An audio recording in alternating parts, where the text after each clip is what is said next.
추운 겨울 시작해 시간의 한 조각 되네요.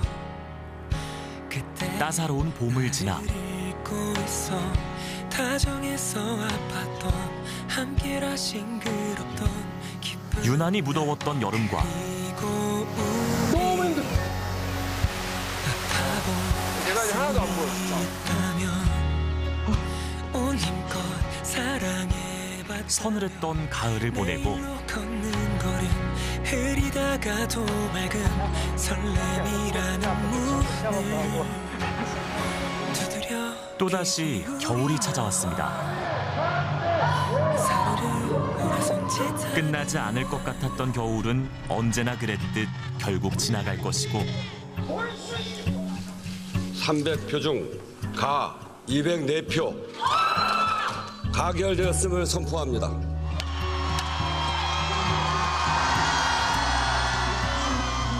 오지 않을 것 같은 봄은 언제나 그랬듯 다시 찾아올 것입니다. 이 긴 겨울, 누군가는 묵묵히 하루를 견뎌내고 또 응급실 과장들 모임이 있을 때마다 하는 얘기지만 서로 화이팅하면서 화이팅하면서 이게 해결될 때까지 잘 버텼으면 좋겠습니다. 절망 속에서도 희망을 바라보며 이쯤 되니까 아깝더라고요. 여태까지 버텨온 게. 사실 저보다 힘든 분들도 너무 많이 계시고. 다가올 봄날 새롭게 싹 틔울 준비를 하고 있습니다. 진우가 복덩이기 때문에 또 이제 우연찮게 진우의 동생이 찾아올 수도 있는 거잖아요. 그래서 그런 가능성도 좀 열어두고 25년을 맞이하겠습니다.